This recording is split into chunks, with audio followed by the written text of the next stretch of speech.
this as the day you sailed with the Skull Rock podcast.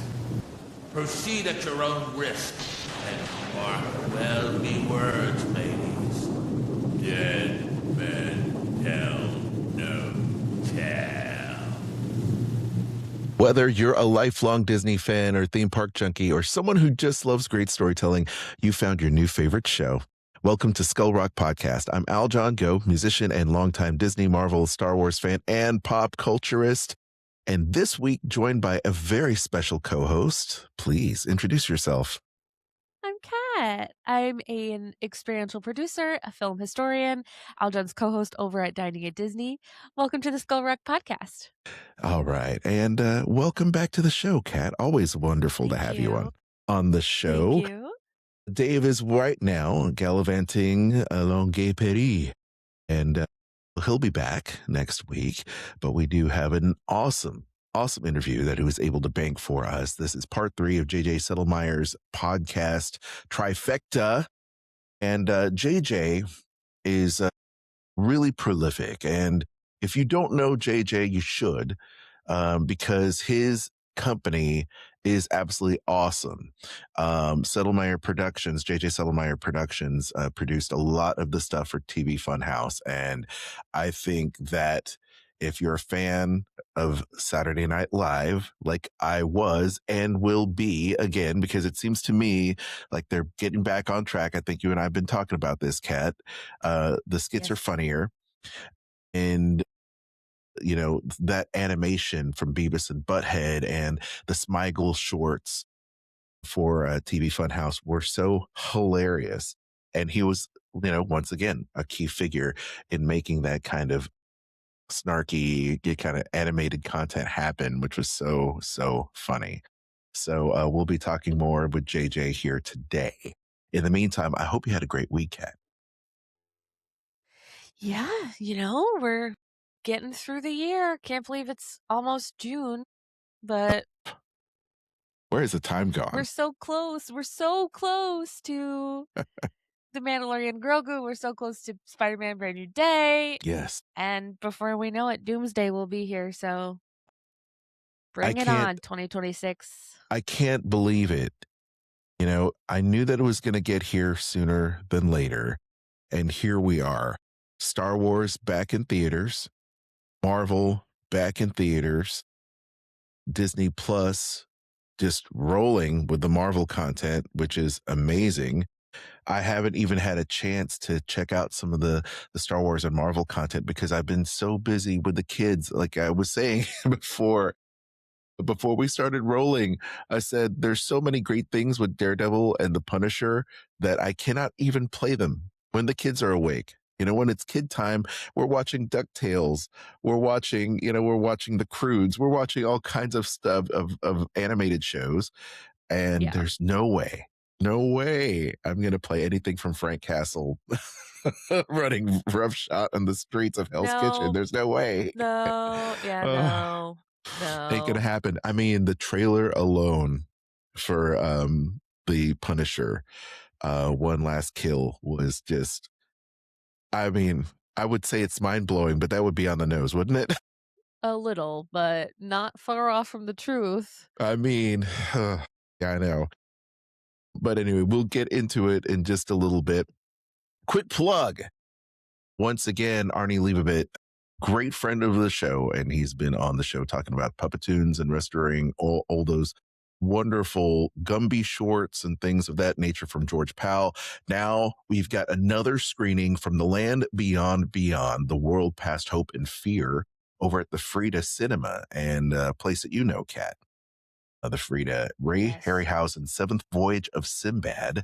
And you can see it the way the audiences did in 1958, only on the big Technicolor screen. Now, this has been lovingly restored by Leibovit and Friends, and you can check it out.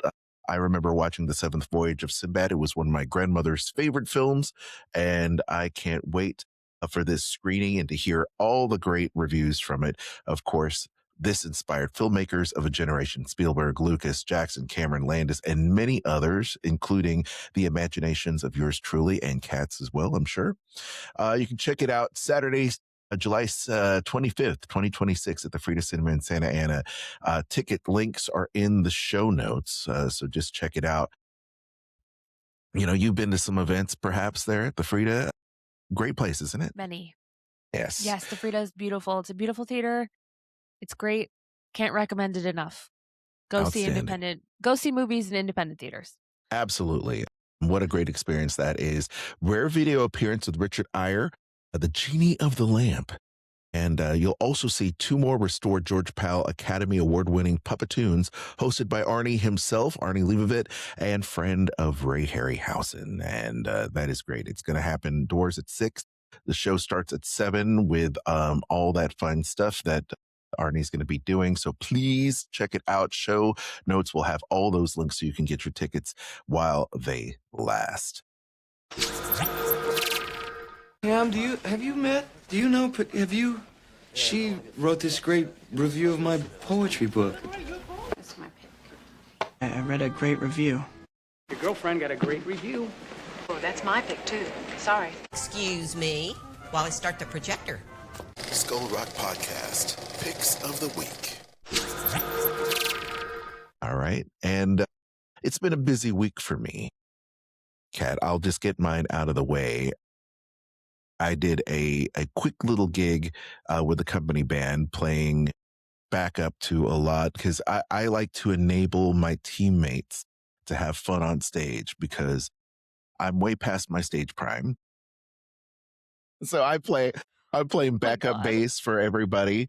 So I'm playing stuff from The Clash and the Ramones and playing stuff from, just what else did I play? I mean, I played Elvis Costello songs and stuff like that for our staff. And then I sang Given to Fly by Pearl Jam. It's the first time I've sang anything unplugged. We did an unplugged version and I enabled our team because a lot of them are too shy to get up there on stage. And our CEO has said that as you get older, the threat of, being scrutinized increases. So your creativity tends to diminish as you get older, and getting up there on stage tends to be a little bit difficult for people. So I have no shame.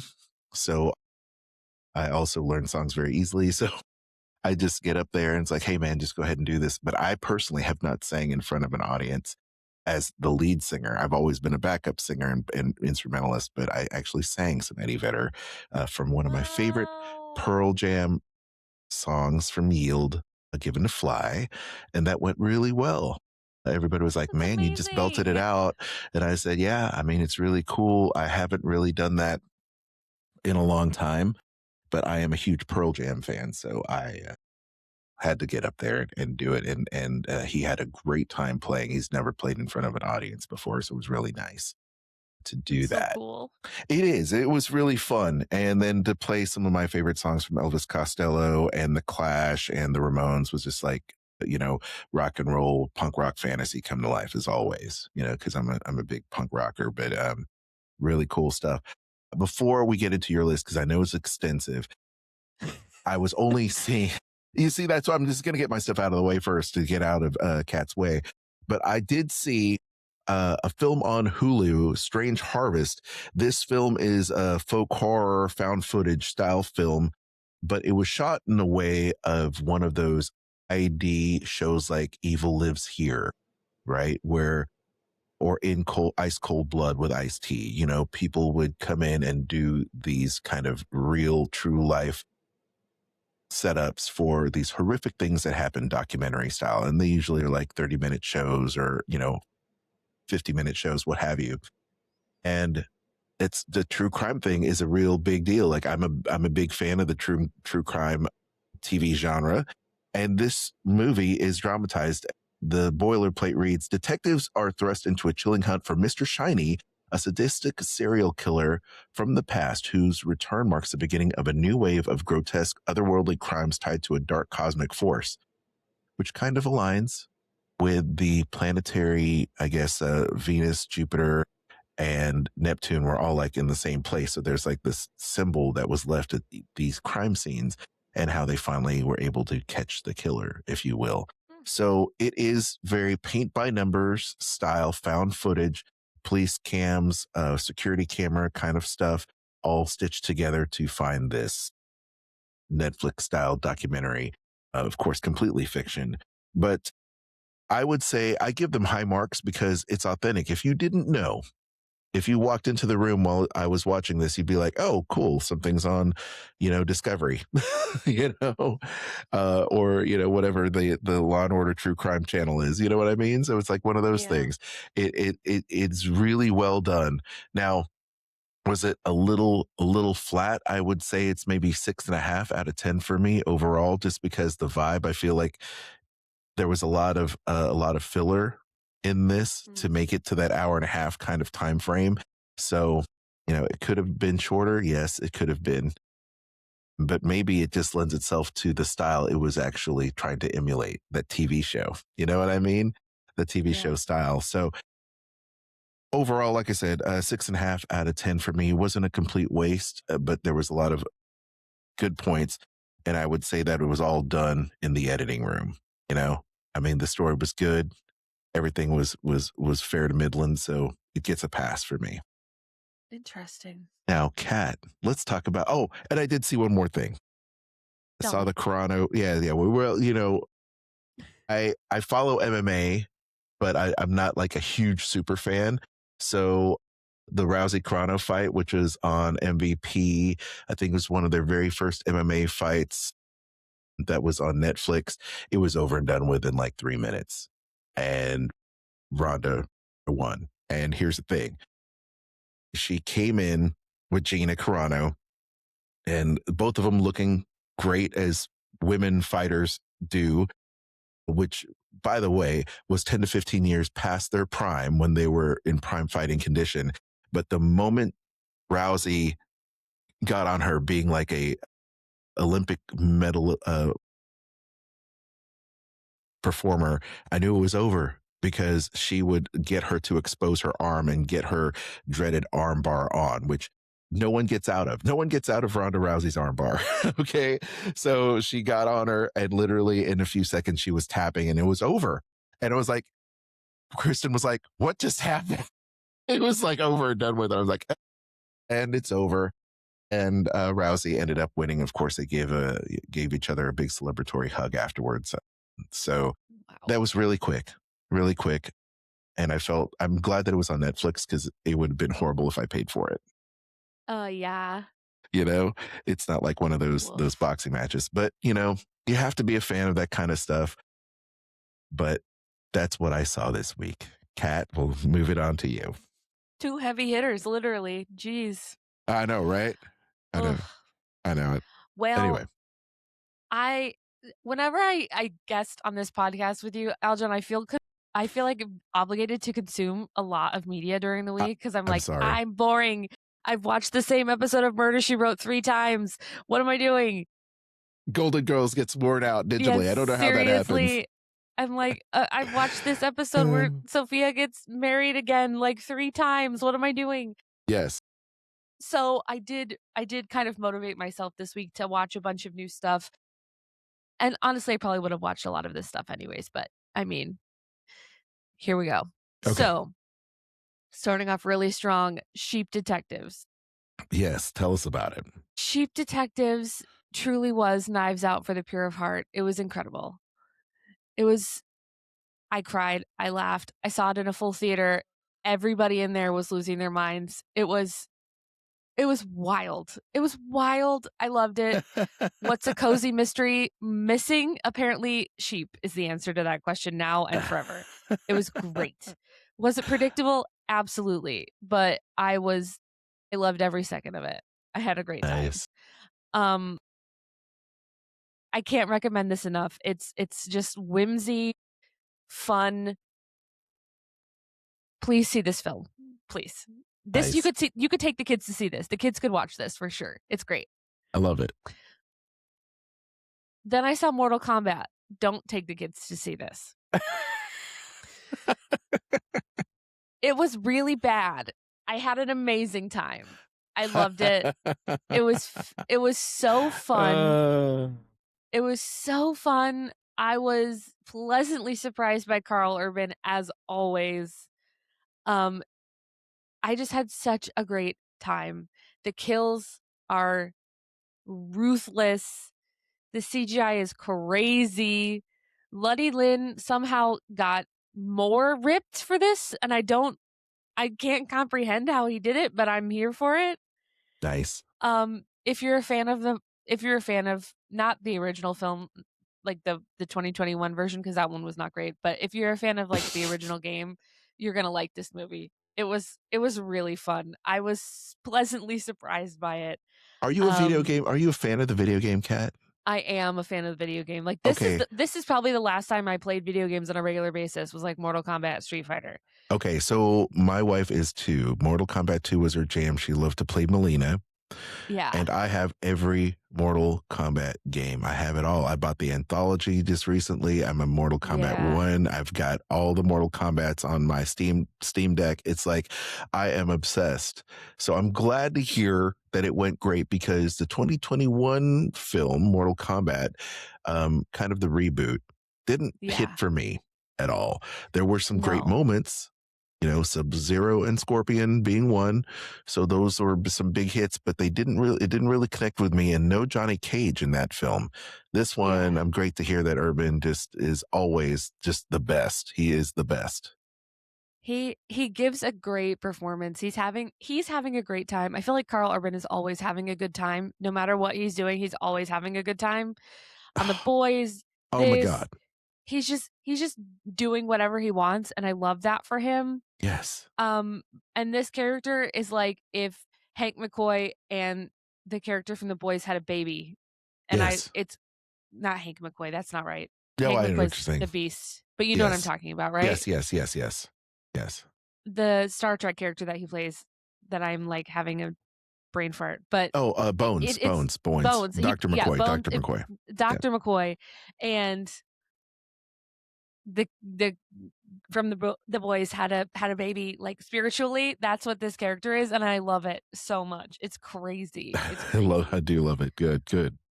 And yeah, I saw that in a full theater also, and everyone was like losing their minds over every kill. Every kill is better than the last. Love it. People were screaming. It was incredible. As it should be. I had a great time. As it should be, yes. Was it a great movie? Probably not.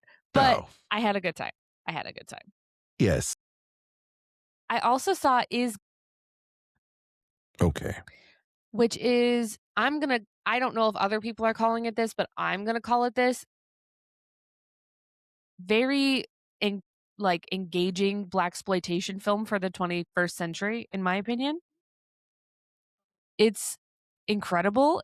It starred Vivica Fox, Sterling K. Brown, Janelle Monáe's in it, and Cara Young and Mallory Johnson played twins who are on a revenge mission set by their mother. And it was really, I had to sit with it for a while, because it's about surviving trauma and how, women deal with violence in their relationships and their families, and how they respond to it. And it was just really moving. It's shot beautifully. The styling is incredible. I can't say enough about this. It came out of left field. I was not expecting it, and it really made an impact. Yeah, I had to sit with this one for a while, but it was produced by Tessa Thompson, who's, an incredible filmmaker and actress. And I was very, it said a lot for 90 minutes, and I'm definitely going to have to see it again, because it was crazy. It was crazy. So you said blaxploitation, so really Yes. it was like really grindhousey, huh? Oh yeah, very grindhouse. It was like edgy noir. The storytelling was really interesting. The way it was colored and shot was really interesting. Something about it irked me, and I think it was the editing, but that's just like a personal thing.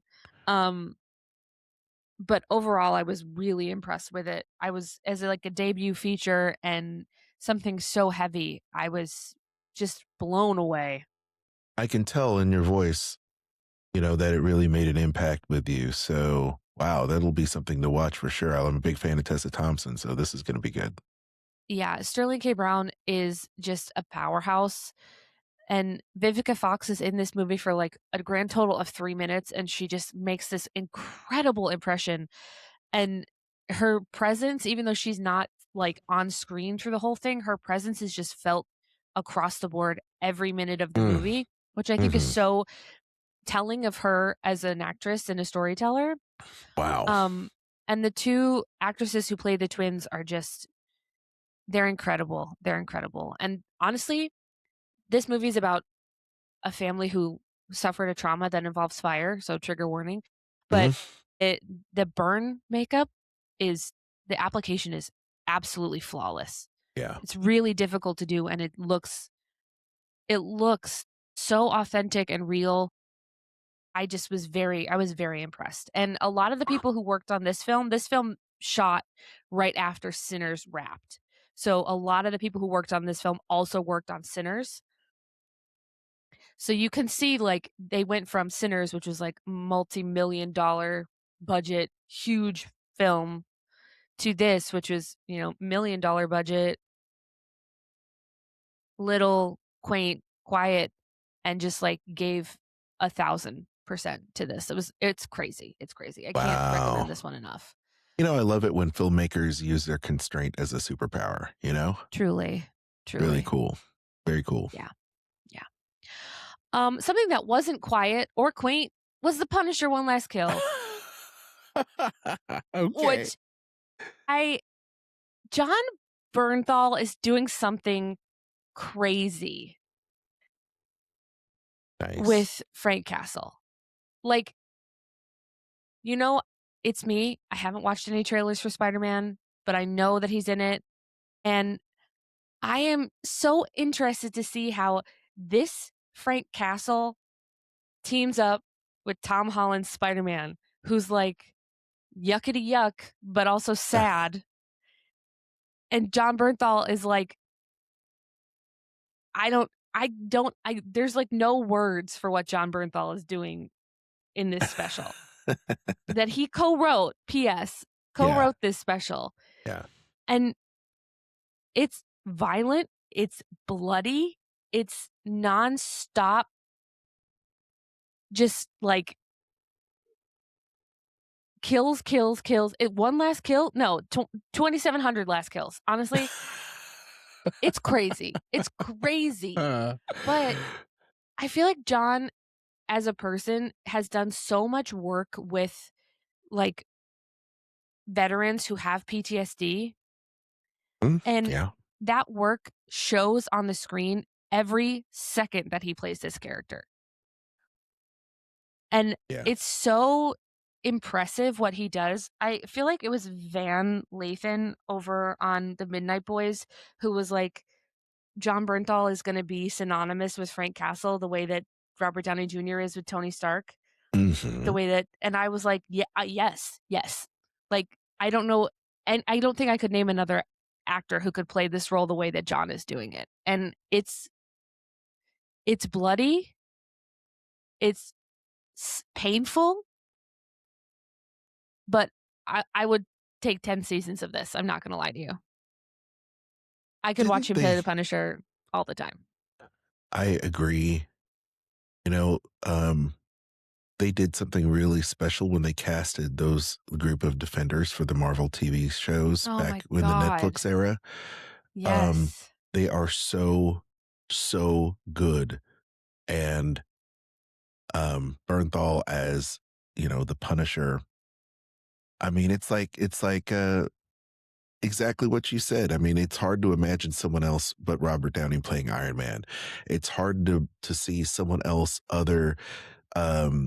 someone else playing Deadpool or Wolverine. I mean, these people just embody those characters. They believe so much in it. They've invested so much in the character that they write, for the character, like, the Frank Castle character with John. And I mean, I'm so impressed with how those series turn out. The Charlie Cox Daredevil, all of that. So I'm looking forward to seeing this myself. It looks super brutal, which is the way it should be. When I read Marvel comics, and you're a comic book, fan too, you read the books.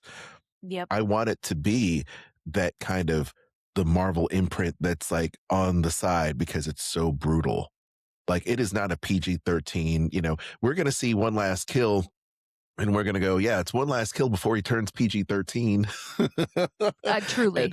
And I hope he comes back for more rated R Punisher, which Yeah. I think there's a place for it. I mean, if Deadpool Wolverine rated R was any litmus test of how Marvel can kind of segment itself off to a very, hardcore adult audience, this is another case in point, right, Kat? I mean, Absolutely.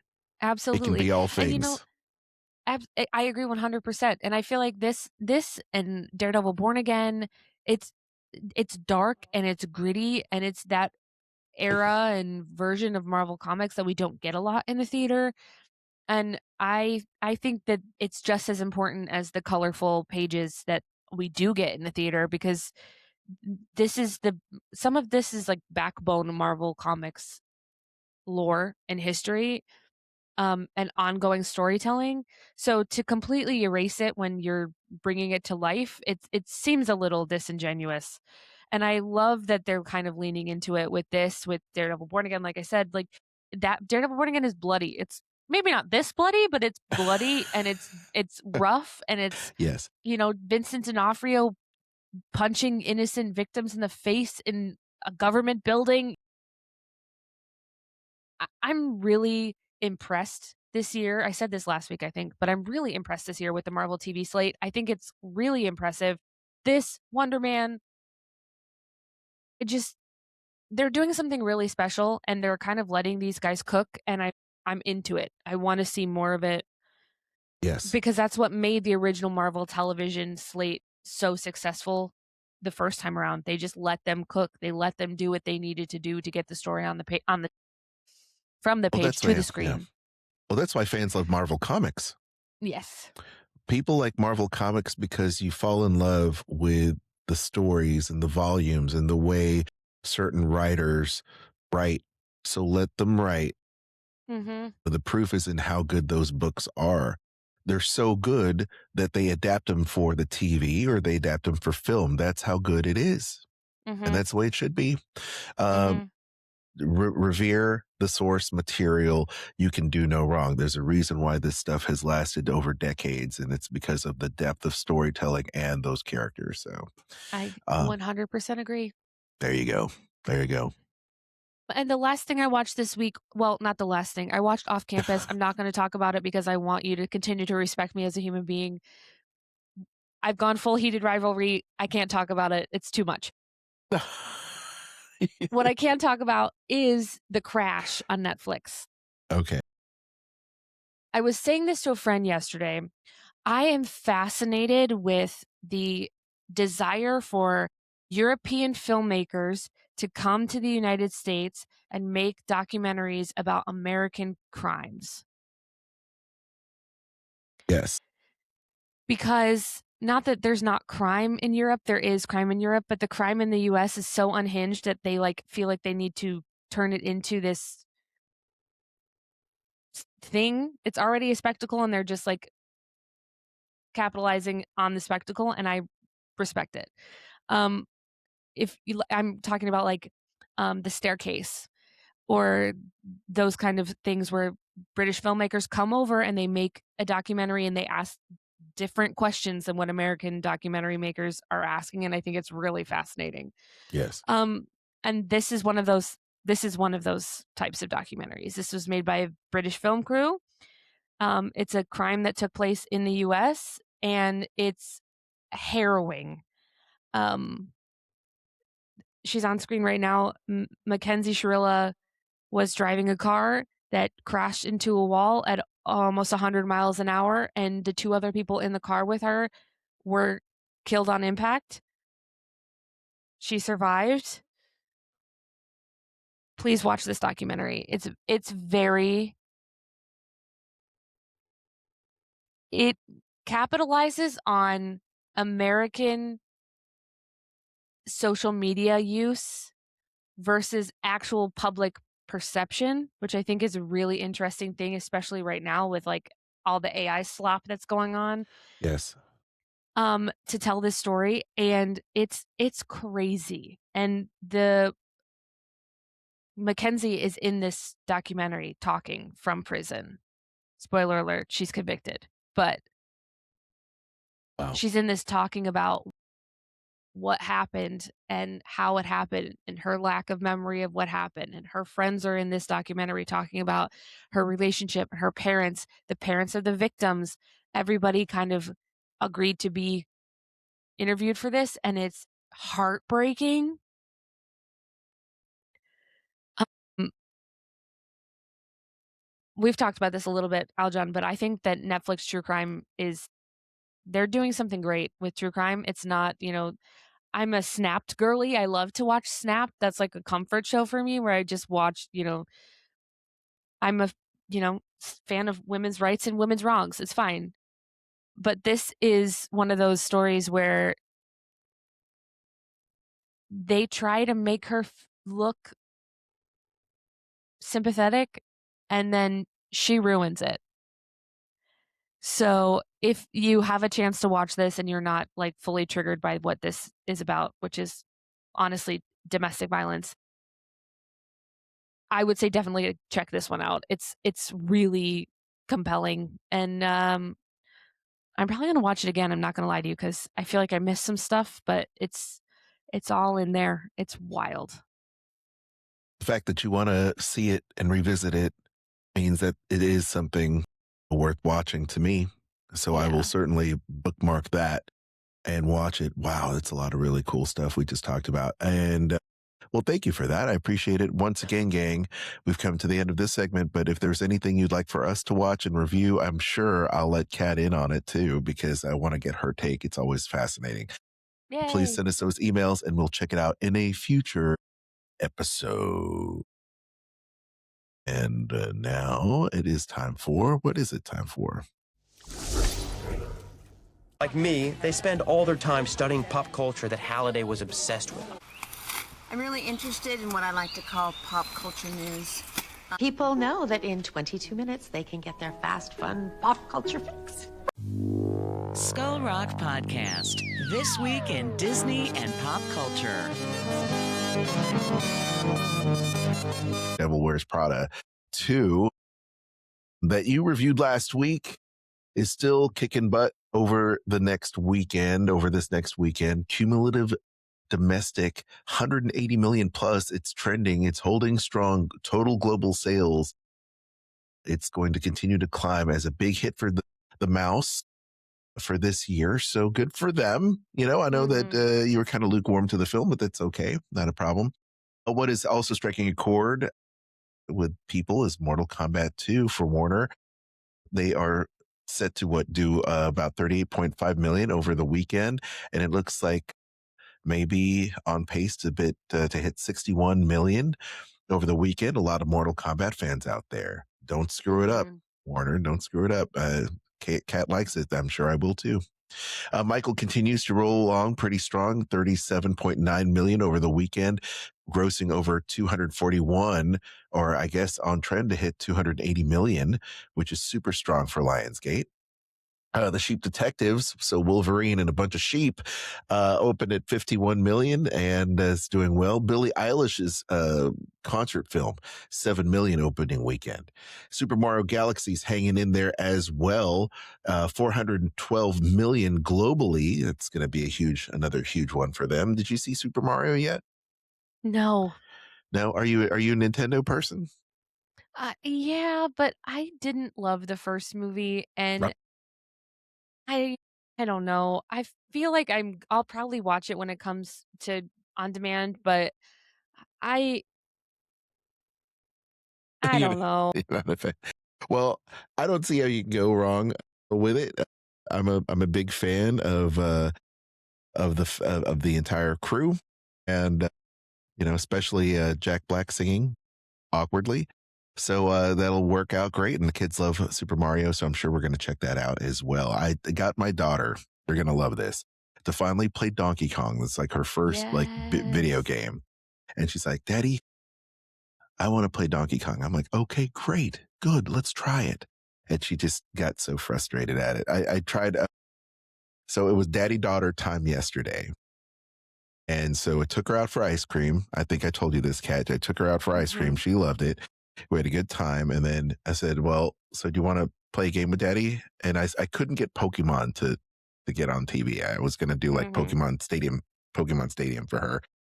And it's like, well, let's just do this instead. So we just busted out the Super Mario and Pac-Man. And the early video games were really hard for her because, believe it or not, it took a lot of skill to play the early video games. Truly. Even if you had to just use the most simple thing, you don't even have to worry about buttons with Pac-Man or, and with Super Mario, it's just like climb and jump. And I say Super Mario, I meant Donkey Kong. And she was getting a little frustrated, but Evan helped her. She was doing awesome. She's doing very good for a kid. Project Hail Mary in there as well, rounding out the top 10. In terms of Disney, we talked a little bit about it. I mean, we had the Q2 for their fiscal year 2026 earnings with growth. They had a lot of layoffs, gang, over this year. There was a ton of layoffs, especially in the realm of visual effects. And we saw that Marvel let go their team. I don't think Kevin Feige was aware of it either. It was one of those things where the mouse has had to cut a bunch of people. But Josh D'Amaro, and whether you like him or hate him at this point, I certainly am very hopefully optimistic about Josh D'Amaro's turn as CEO. Emphasize storytelling, innovation, and a building of culture of efficiency, which is a very, very telling term of we're going to do more with less. And ongoing operational reviews and further layoffs discussed. So this happens all the time, I will say, as they try to do the best that they can with less. And that's every company, not just Disney, y'all. But we'll see. We'll be, keeping you updated. We talked a little bit on Dining at Disney about Soarin' Across America, debuting at Epcot for the bicentennial. Did I say that right, Kat? Semi. No, I can't do it. Nope. The 250th anniversary. Yes. So we talked about that. And once again, Daredevil Born Again, season 2, Star Wars Maul, Shadow Lord, Mandalorian and Grogu in theaters this week. And the red carpet happened. Did you catch any of the Mandalorian red carpet? Yes. And also, Pedro was at Disneyland yesterday in the armor. Did you see this? No, I didn't see that. I missed it. Sigourney, Jon Favreau, and Dave Filoni were out at Disneyland yesterday, and they surprised guests with Pedro dressed as the Mandalorian on both Rise of the Resistance and the other one, Smuggler's Run. I'm dead. Nice. So incredible. I love it when actors do that kind of stuff. And we've seen it time and time again in the parks. We saw it with Tom Holland when he did the whole Spider-Man thing, which was amazing. So great to see it. I'm here for it. And I did see a little moment between, I think Ming-Na was in the theater for that. And when she met Sigourney, and the red carpet, and she fangirled out during the red carpet, which is so good. Oh, Ming-Na's the best, right? And she fangirled it. She couldn't even help herself. Ugh. And to be honest, I feel that way too, because Sigourney Weaver, I grew up watching Sigourney in so many different things. She's like one of the original girl bosses anyway. But Sigourney is the best. I've loved her as Ripley. To me, it's like, you look at Sigourney Weaver and Carrie Fisher and all these great women heroines over time, and you're like, man, that is awesome. And then to see Ming-Na, because she's really been the trifecta, right? She's like the Triple Crown Gold winner of Disney, because she was, Mulan, and, she was the Cavalry in Agents of S.H.I.E.L.D., and then she's in Mandalorian. And so she is literally like everywhere Disney is, right? Yep.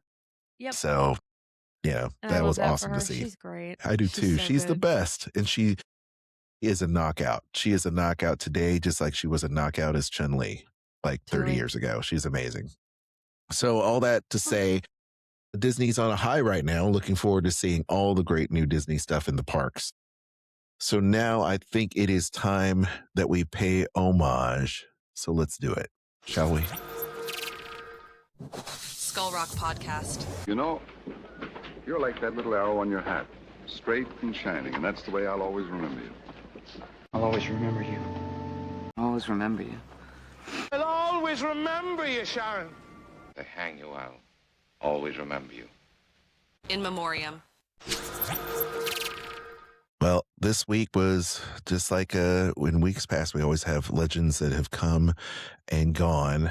And this week we have here Donald Gibb. Now, you might know Donald Gibb from Revenge of the Nerds and Bloodsport. Passes away at the age of 71. Nerd.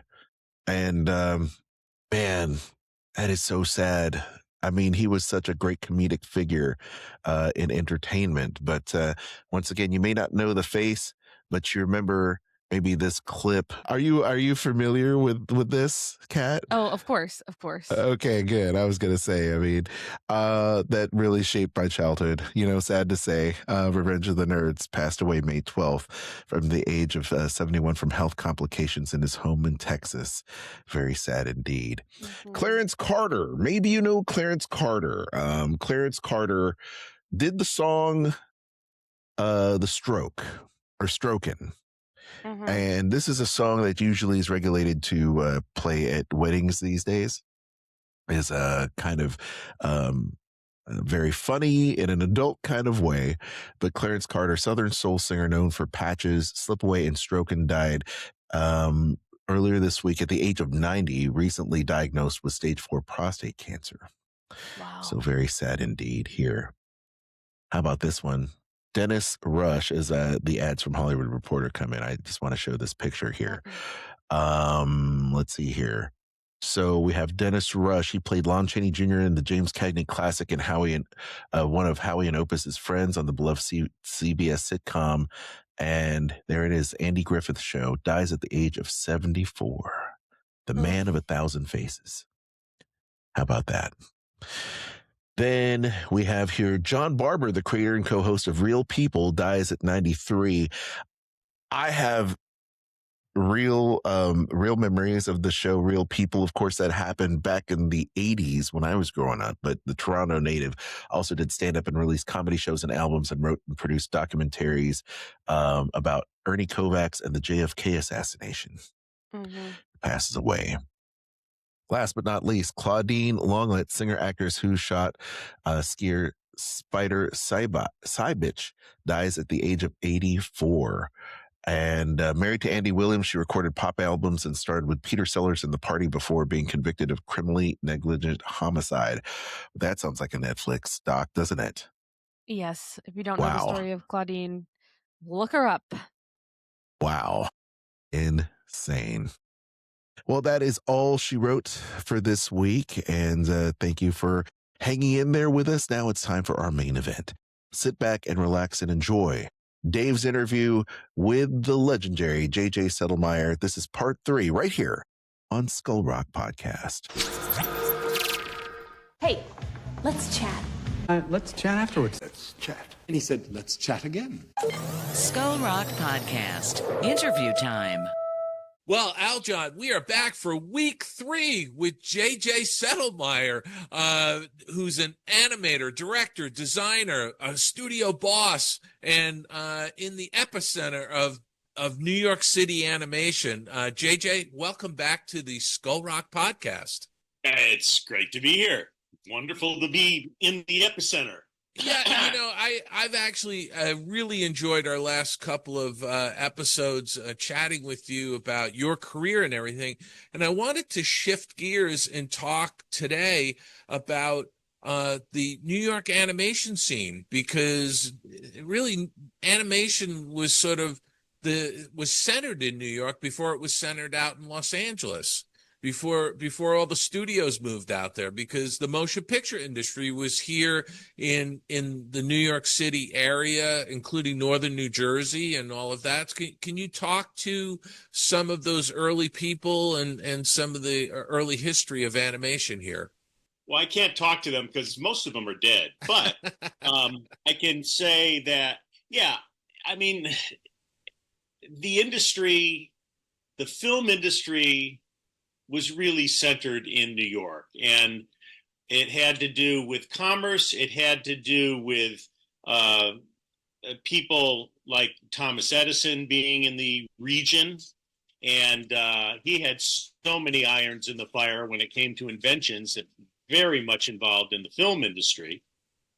And when you put that together with the fact that New York was and still kind of is, the publishing capital of the world, you've got illustrators, cartoonists, authors, all working on the countless, endless periodicals and magazines that were being produced back then.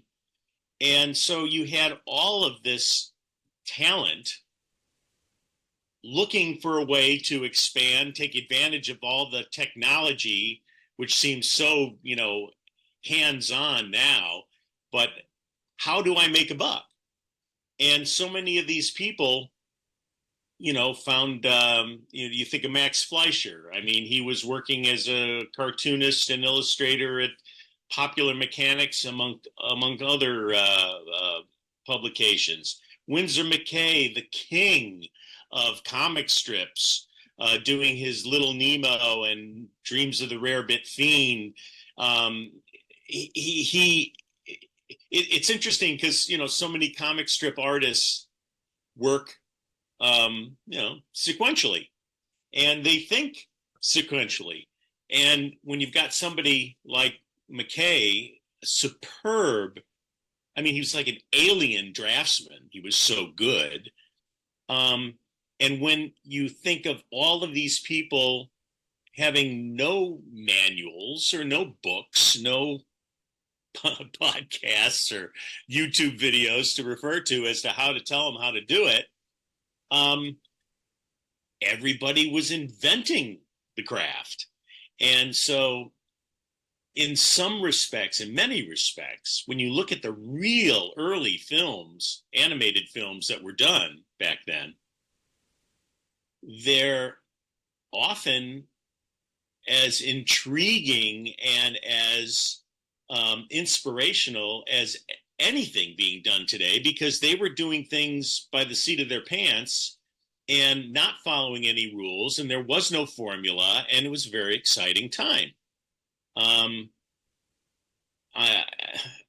was guilty as anyone, thinking that the animation industry had started in California. I'm talking about when I moved to New York initially in the late 70s, and I was guilty of thinking that the only viable existence of the industry was the West Coast. It wasn't until I was here for a while, just showing my portfolio around, and asked why I wasn't involved in animation, because my style of drawing and cartooning and so forth seemed to be animation inspired. And, I said, well, yeah, if I want to do animation, it's all on the West Coast, so I'll go out there. And that's when I was told, no, come on. All the Sesame Street being done, all the cartoons being done, all of the commercials and everything. So it was only then that I realized, oh, my God, what a wonderful environment to be in. Yeah, and there was a lot of history here. Because, like, you mentioned Winsor McKay, not long ago, we were at the Museum of Modern Art and saw a restored version of Gertie the Dinosaur, and some other cartoons that were essentially done in New York City. And it's so important to step out of our present existence to really appreciate what Gertie was. He chose to animate a dinosaur because he knew that people would have to accept the fact that this was something that he created, because people saw something on film, they thought it was somehow real. So if he did a huge dog, or if he did, whatever, it wouldn't be as magical. Here they're seeing something that had to have been created by the hand of an artist. It had personality, it had character, it had performance.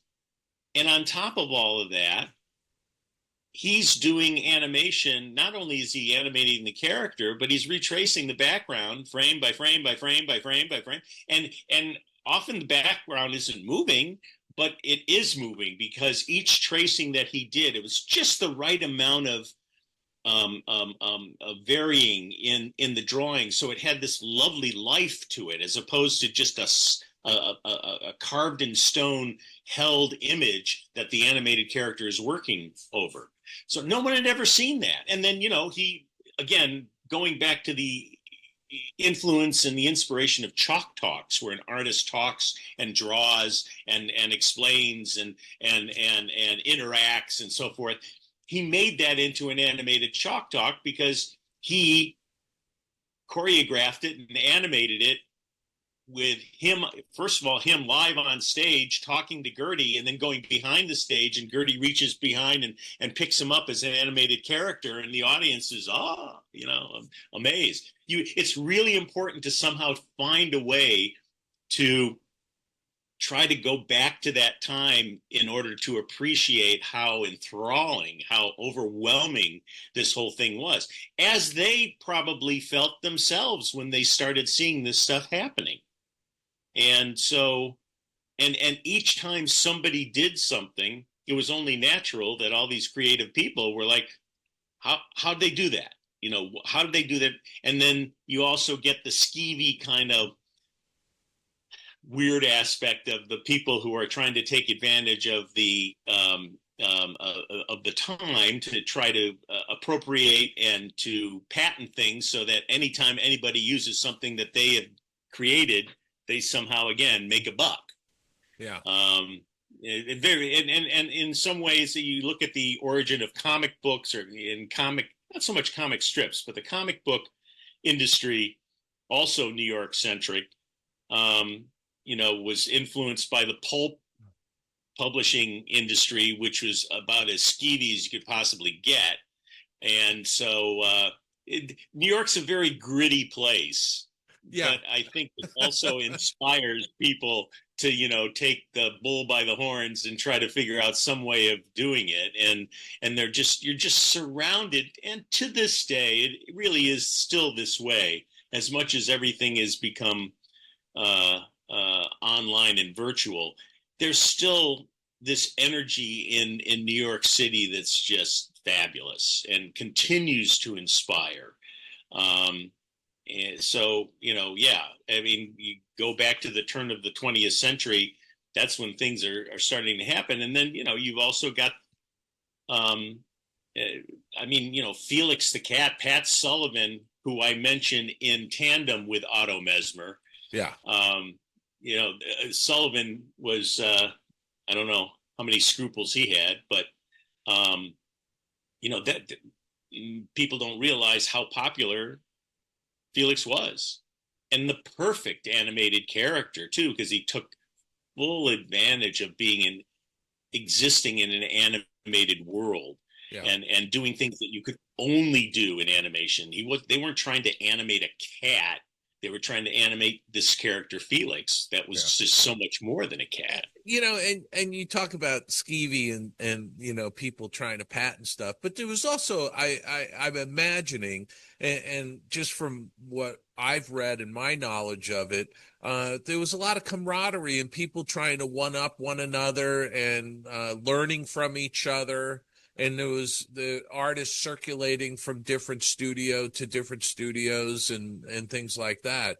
I sit there and we talk about Gertie the dinosaur, but in the teens of the 20th century, you had the Mutt and Jeff cartoons that were being done. That came out of a comic strip. Bud Fisher was allowing Bowers to do those initial cartoons, and you obviously Pat Sullivan. I think in the 1920s, Felix the Cat was probably one of the most popular characters, wasn't it? Oh, absolutely. Yeah. Absolutely. And again, as popular as Chaplin, the very first televised image was of a figurine of Felix that, as far as I know, Don Oriello still has that actual figurine.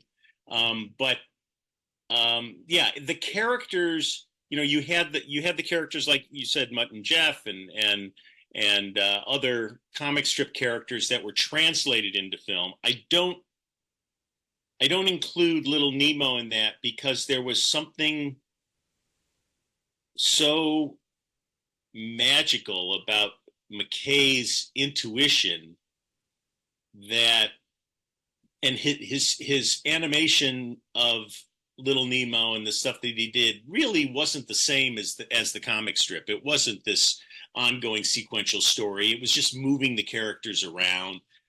But the characters that were created for film, Felix, Oswald, Mickey, they're the ones who also, in that early period, that black and white and early color period, that seemed to really take advantage of being animated. And they weren't weighed down by the laws of the comic strip. They existed as animated entities first and foremost. So the only one that seemed, the earliest one I think that seemed to make the jump successfully, so much so that people forget that he was a comic strip, is Popeye. Mm-hmm. The early Popeyes, yeah. Once he stepped into that animated world, the under the voice mumbling and he had such a character that exploded when he was animated from what he was in Seeger's strip. So it's, and that's the Fleischers taking yes, that's the Fleischers. And when you talk about the camaraderie and so forth, I think it really, when it comes to the artists, the animators, the designers, the people working for the studios and working at the studios, not the owners and so forth, I think there's always been a camaraderie, and there's always been this kind of, you working? Again, like the comic books and the comic artists too. I mean, I've seen so many of them talk at Comic Cons and the Society of Illustrators. When they were working in the 30s and the 40s, they were more than happy. There was no backbiting as much as there was, hey, Jim's working over there. He's having a good time, doing great work, so on. And that continues. I think that continues to this day. I felt it when I was everything from an in-betweener to, an animator in the 80s. And it was great. The industry has this thread. Now, you've got a different kind of existence on the West Coast than you do in New York. West Coast is much more sophisticated. And the New York community is seems to be looser, and in some ways they're more versatile, I think, because you don't get as easily pigeonholed on the East Coast as you do on the West Coast. You can really bounce around, and it feels like it's starting to come back a little bit. It's been a rough few years between COVID and everything else, but that attitude and that feeling starting to come back, and especially with the CIFA becoming more present in people's lives, which is terrific. But yeah, New York has just, and even if you were sequestered to the animation industry, you don't feel like you've got to stay in there, because you're surrounded by so many different options, whether it's fine art, whether it's illustration, whether it's, whatever. You always feel encouraged to explore outside of your bubble here. Yeah, yeah. I'm curious. I'm listening to what you're saying. I sit there and think to myself, animation's going global at this point. From a standpoint of, it used to be centered in Los Angeles with, a presence. It used to be centered in New York. It eventually became centered in Los Angeles. There's still a presence in New York, obviously. But the center of the industry in Los Angeles seems to be starting to come apart, from the standpoint that there's work going on all over the world. And I know story artists that are traveling now. They travel. I know a couple of guys that are over in Eastern Europe right now working on a project, and so they've become more itinerant almost, in traveling for projects. Well, that's great, and it's always been I would say since the 60s, I would say it's always had an international presence. I don't know what you call it. I guess what I'm trying to say is, with technology now, it makes it much easier to work internationally and to not necessarily have to travel internationally. That's wonderful if people are starting to actually travel too. Yeah, and move to different cities where there's greater opportunities. There's a lot more animation going on in Vancouver, Canada now than there ever has been. So now, again, the film industry, it's the same way. Yes. Vancouver is, and they go there because it's cheaper to work. Right. And they don't have the same sort of union stuff going on either. Yeah, there's no union in New York anymore. There used to be, right? And I would ask you, because you were on both sides of the fence. You were a union member and you were a studio boss, right? Right. So from my standpoint, can you talk a little bit about, have the unions started to hurt themselves at this point? I mean, we all know what was good about the formation of the unions when they formed, but are they at a point where they're starting to constrain employment? Well, first of all, the reason there was an animation union to begin with, the reason that there's ever a labor union to begin with is usually because the workers feel like they're being taken advantage of. Correct. And so, it started in New York. Fleischers went to Miami because they could get away from the whole union bubble there. And I think sooner or later, any studio that got large enough started producing enough work and generating enough money, is going to confront if they're not careful, they're going to confront a situation where the workers are going to feel like they're being taken advantage of. And often back then, whether it was Fleischer, whether it was Disney, whoever, their reaction was, how come I've treated you so well. I've given you work. I've given you jobs. We're one big happy family. And that's the whole clueless sort of situation that is so unfortunate. But another reason a union exists is because there's a structure has evolved or has developed where there's so much work and there are so many people involved in different classifications, but there's a constant workflow. There's a structure. In Los Angeles, because it's in the film industry and because there's so much series work that was being done, much easier to form, organize, and perpetuate a union situation. New York, when you've got people or an industry where people are bouncing around from studio to studio, working freelance on this job, often maybe 3 jobs at the same time. And the studios are confronting situations, whether it's budget or schedule, where they have to deal with client and advertising agency opinions and so forth. And we're all talking about maybe anywhere between a 6, 10, 12-week schedule for a project.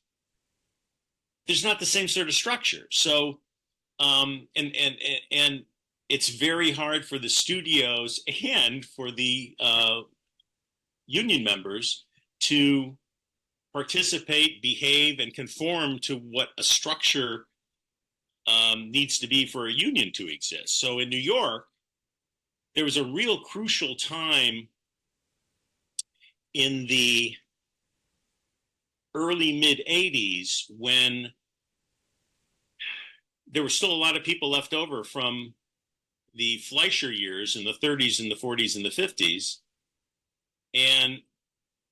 But there was a new group coming in that didn't know unions from nothing. They didn't know, but they were being told by the union that if you want to work at this studio, you have to be a union member. But don't worry, because if you've got a union card, you're good. That means you're good. Well, a lot of us were like, why does a little card mean I'm good? It does not. It has to do with how good you are and how, and that's why you're hired by the studios. So the union organization with the president and the business manager and so forth were kind of treating us, they would call us the wine and cheese club. And we're not welcoming us into it at a time when we were, gosh golly, gee, I can't believe I'm working in the industry. This is wonderful. It was kind of alienating us. And I don't think the support for the union in New York was ever like it was in California. I would say primarily for those 2 reasons: structure of the industry on the East Coast and the way the new people who were coming in were being treated. If you wanted to gather together in a group and feel good about yourselves, you went to an ASIFA meeting or whatever. Yeah. But the union meeting was just, it wasn't something that was an inviting environment. So ultimately, by the time we opened our studio in 1990, there wasn't really much of a union left anymore. And why was that? Was it just sort of, people retiring and leaving and they weren't bringing in new members? I think also technology was starting to allow people to not have to convene at a studio. Right. They could work at home. From what I understand, there was a shitload of open heart surgeries with the older members, and that depleted the budgets and the health fund, the account. Yeah. And I mean, boy, at one point it was great. You had full dental, you had, this wonderful health plan. And there were, it was also little studios opening up, whether you're somebody like Michael Sporn or you're maybe a 2 or 3 or 4 person organization or studio, you're not going to be able to adhere successfully to the sort of structure that a union demands. Yeah. Unions are really made for the big studios. And also, when you work at a smaller studio, there's less of a chance that you're going to be taken advantage of. Right. So, because you're wearing multiple hats, the owner, there's a different dynamic inside absolutely. That kind of a smaller studio. Right. And, for so many years, though, from the 50s through the 70s, you had enough big studios in New York, mm-hmm. both theatrical productions and commercial productions, that it made sense, and it translated into a process that was fine. Even the commercial studios were so large, we're so big, we're doing such volumes of work. Yeah. That you could do it. I don't know that the Sesame Street studios or the Sesame Street animation was union controlled or done by studios that were union bound. I don't know for a fact that was the case. Do you think the Fleischers moving to Miami sort of contributed to the demise of the studio? Or was it just that contributed? Sure, contributed, maybe, sure. But what contributed to the demise of the studio was just the train wreck of a dysfunctional group that the Fleischers were. Yeah, and they weren't business people, really. Yes, and that was another thing that people discovered as the industry and the art and the process of animation was starting, is that so many of these people just had no business running a studio, whether it was their people skills, whether it was their financial intuition, whatever. It just was not a good mix. And in order to run a studio, you really, if you can't do it, you need to have people working with you, for you, whatever, that are people, that like being around people. It's interesting because when you look at the late 20s into the 1930s, the big competitor for Disney was Fleischer, and to look at the two studios in parallel, you had Walt, who was the creative force at the studio, and his brother Roy, who stuck to the business end of things. He was making the studio operate from a business standpoint, right? And even with Walt misbehaving and doing precisely what Roy was telling him not to do, right? At least you had Roy taking the edge off of that and running interference and so forth. But also the sense to engage Kay Kamen and start to merchandise their characters, right? I sit there and marvel at the fact that the Fleischers really were not doing that to the extent that the Disneys were, and they had Popeye, they had Betty Boop, they had other characters that they could have equally have been putting out everywhere, so the public just became not only familiar with those characters but enamored with many of those characters. Yeah. And that was a financial revenue stream coming into the studio independent from the film work. I think that when it comes to Popeye, perhaps it probably wasn't as easy as we'd like to think it might be, because King Features owned Popeye. But like you said, when it comes to Betty Boop, when it comes to the other characters that they created, but we got to again too remember that merchandising wasn't what it is now, or even 50 years ago, 60, 70 years ago. That was a new supplement to the whole machine and the whole animal. I just think that the Fleischers, they tried to keep it going. They tried, but they had so many internal things going on that were getting in their way. The relationships of the family members to each other. Yeah.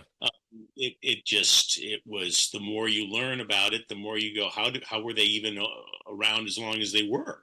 Mm-hmm. But it's fascinating though that's also this New York immigrant kind of feel to it, because you had these different siblings that all had something separately to contribute. And it reminds me very much of the Marx Brothers too. You had these brothers who all could do their own little bit. The difference being that, Chico and Groucho and Harpo basically all got along. It wasn't like Joe and Max and Dave and so forth, and the things that they confronted. What's amazing to me was in the 30s, which really to me was probably their heyday, the Fleischers. Yeah. They were very inventive with a lot of the stuff that they were doing, you know, the three-dimensional backgrounds and, you know, the platen with animation cells sitting in front of that. And I mean, just all of the things that they were doing were pretty impressive. And I look at the rotoscoping that was done for Snow White, and I look at the rotoscoping that was done for Superman. Mm-hmm. I mean, I love the Superman stuff because it doesn't feel like there's a live action character screaming to get out of underneath the paint and the line. Right. The Snow White, and I know Snow White is a favorite and was so fundamentally, you know, just important to the industry, but it's not my favorite Disney film because of the humanoid characters. He just for me. But no, the Fleischers were inventors, they were explorers, and very, very inspirational, and makes it twice as sad to realize that so many of the problems they confronted were from within, I think. Yeah. What do you see the future of animation now that you've closed down your studio and you spend end of 24? Yeah, and you're spending more time with Asifa East. Can you talk a little bit what your view of animation is and what advice you'd give to people who are going to try and break into the industry, you know, as newbies? I think that if it's possible, if you're really interested in getting into the industry, I mean, in one sense, yeah, there aren't the amount of studios around in general that you can go and work in and observe how things are done and what you would do if you had your own studio, what you wouldn't do if you had your own studio.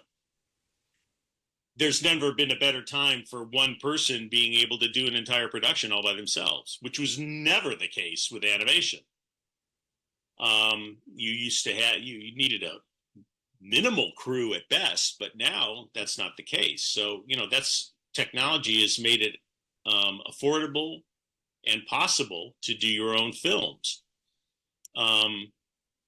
If you can get your work out there and seen by the right people, and the objective shouldn't be to try to do a series. Your objective should be to expose people to your work so that they want to work with you in whatever capacity you choose to work in. The whole, you know, getting big sort of thing, well known and famous and whatever is fine and dandy, but that gets old real quick when you find yourself overwhelmed by a working experience that isn't really good for you psychologically or physically or mentally, you know, any of that stuff. So the objective isn't to be it isn't to do a series. The objective is to put yourself in a position that allows you to do the type of work that you want to do, whether it's stuff that's coming out of inside of you or whether it's stuff that you're responsible for getting done, working with other talented people. That's what makes it all golden. And there's nothing about the new world out there that should inhibit that from being able to happen. I've struggled with this thing. God, what do I tell kids coming out of school? There's not enough work out there. There aren't enough studios to work at. I don't see stuff on television or on, I don't see stuff that's being produced that makes me go, wow, I wish I knew who did that. I'd love to do. No. I do think that there's a lot of wonderful, endless horizon potential that I'm just not in the epicenter of anymore, not really interested in being the epicenter anymore. But I do see the passion for wanting to be involved in the industry by young people coming in. There are still people like, God love him, Bill Plimpton, who is, the hardest working man in the industry. And he's doing stuff that's entertaining, that's fresh, and, look at his stuff. And certainly if you find yourself in the position to be able to help him on a project, see if you can work that out. That's the other thing. It's hard to find places to intern at. Mm-hmm. But the intern process at these big studios is just really competitive and sometimes ridiculous to try and get your foot in the door. Yeah. And that's where the schools should come in too and try to kind of lay the foundation for their students and their alumni or their graduates to be able to get exposure to what's going on out there. Again, it's still possible if you see something that you like that's been produced, find out who's doing it. Yeah. Find out how they're doing it. Find out if you can just be a part of it. I whether I was working at the ink tank or I was working, with our studio, I always loved getting these notes saying, I saw this that you did, and I would love to just come by and show you my work to see if there's anything. Oh, of course. I mean, you want to be supportive to that. The one thing I would say, though, is I think that the barrier to entry into animation is so much lower now than it was decades ago. And that's because of the technology, that if you have a laptop and a software program, you can, and a scanner, $120 scanner, or then some of them are even less than that. You can scan your own drawings, you can do digital ink and paint, and you can create your own short films. And there's plenty of distribution channels through social media, TikTok and, doing reels and just putting yourself out into the world, And I hope the schools are also educating the students and the graduates about how to, how to navigate everything from social media to whatever. Yeah. But what is missing, and I don't even know if it's necessary anymore, but what used to be nice is that you'd get, when people came in to show you their stuff, you would not only look at the work that they did, but you'd look at them. Yeah. And you'd say, and we took a lot of people in that was based on their personality and not their work. Yeah. Because once you get those, and again, there aren't a lot of studios around anymore, but once you get that mixture of people that are can-do, enthusiastic, you just want to be around them. Tracy, she started Blue's Clues. She was an intern at the studio. She was referred to us. You got to meet this person. She's just great. She came in and we just couldn't help but hire her. And she was like this little pollinating bee that would go between all the people and just bathe them in this positive kind of feeling. It's just wonderful. Yeah. And it's really important to have that kind of environment in a studio, because it makes people want to come in every day. It makes people want to contribute to the work. And if there's anything that I adore, is now reading, whether it's on Facebook or something else that somebody's posted, saying not about the work that they did at the studio, but what it was like being in the studio. Sure. And that's really important to your growth as a professional, is being exposed to that sort of stuff. And that's the aspect of the industry right now that's tough to swallow, is that there just aren't those places around anymore. But whatever, Let me ask you this, because we're getting down to the end of the episode here, but I'd really love to get your thoughts on AI and how AI may be affecting the animation business, both creatively and just from a business standpoint, but also this notion, because there was a quote, I believe it was from Jeffrey Katzenberg, who said 95% of animation jobs will be replaced by AI. Do you believe that?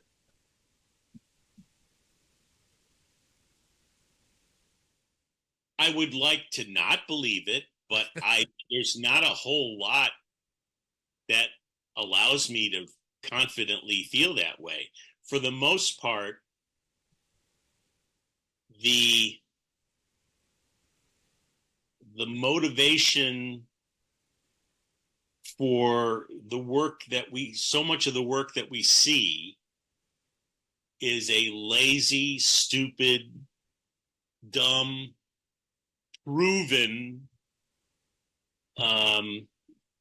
time-tested sort of approach that does not allow for the loose, creative, human element that's often so unpredictable. Of course, that's what's rewarding about it. But I look at, for the most part, what animation has gone through in terms of the styles. You know, it just, you can use Disney alone to go through you can tell a Disney film from a still. Yeah. You know, and then you get to the Little Mermaid. No, everything's brand new again, but then everything looks like the Little Mermaid. It's like when Nickelodeon and Nicktoons did Ren and Stimpy, and then Ren and Stimpy got big, and suddenly everything looks like Ren and Stimpy. And all the CG films that are coming out all have a CG, similar look to them. You know, yeah. and the idea is that, you know, the closer you can find that sweet spot of where it looks real, but it's not real. But for the most part, it just like looks and behaves like, as best as it can, like reality. But that's not what's fantastic about animation. Right. I don't care if that's successful and it's, you know, great and it makes people a lot of money and people, you know, go to theaters, and so that's great. But then let's still, though, have that area of exploration and human, the human contribution, the anti-perfect stuff. That's why Bleckman's stuff was so, and it continues to be so wonderfully warm and human, is because it looks like a human did it. It's got all the tentative and introverted kind of feel to it that we all are. So is Katzenberg right?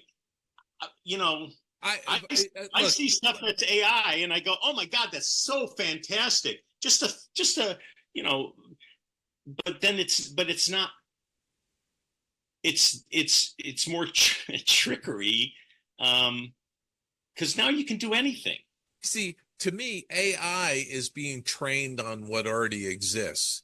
So AI is regurgitating essentially, you know, what's out there in the world. And if you want to have storyboards done by AI that look like one artist or another artist, it can do it. You know, but if you want it to come up with something original, it'll come up with some original imagery, but it's not going to be really, it's not going to have the soul of a human being actually creating something original. That's just my personal opinion on it. But I also think that AI programs will be able to help independent filmmakers do a lot more in a shorter amount of time for less money. I would like there to be room for all of this stuff. Yeah. It's since the early 80s when I was aware of computers coming in. Mm-hmm. I didn't want to prevent myself from going, ooh, that's kind of cool. I didn't want to just be a curmudgeon that said, no computers. Because I see stuff that's done with AI and I don't want to hate it because it's amazing. But I don't want to lose the the motivation, or I don't want to see the motivation to produce hand done animation, human done animation, because it doesn't make enough money. It's not proven. It's not this. It's not that. That's all the stuff that makes it fantastic. Yeah. Yeah. And allows for the happy accidents. Yeah.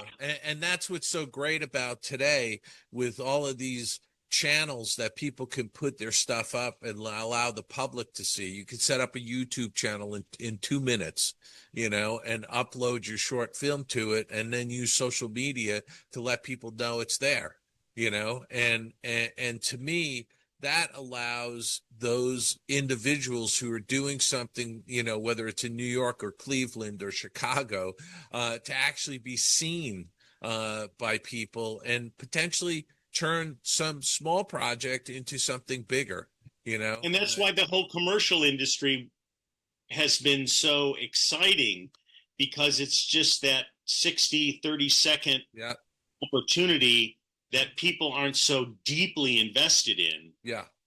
They don't kind of leave you alone. Yeah. But there's not, you don't see a lot of that now. Well, JJ, this has been a fantastic conversation. I really appreciate your time.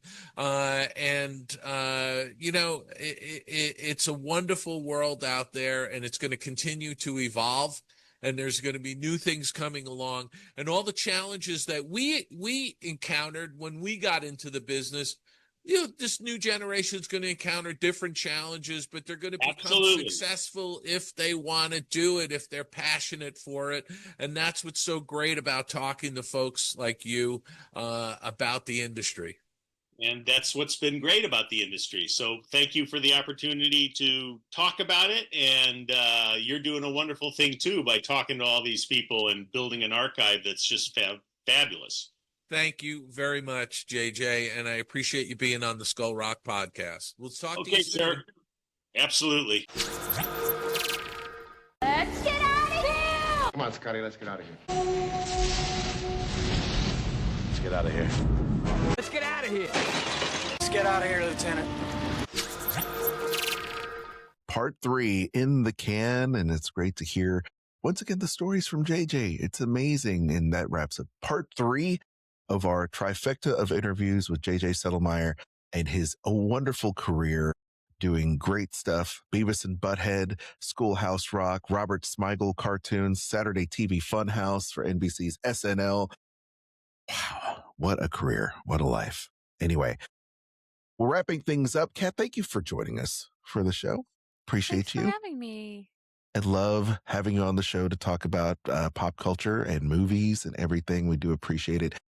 If you love the show, please subscribe to our show everywhere you find podcasts. Our little show's on YouTube too.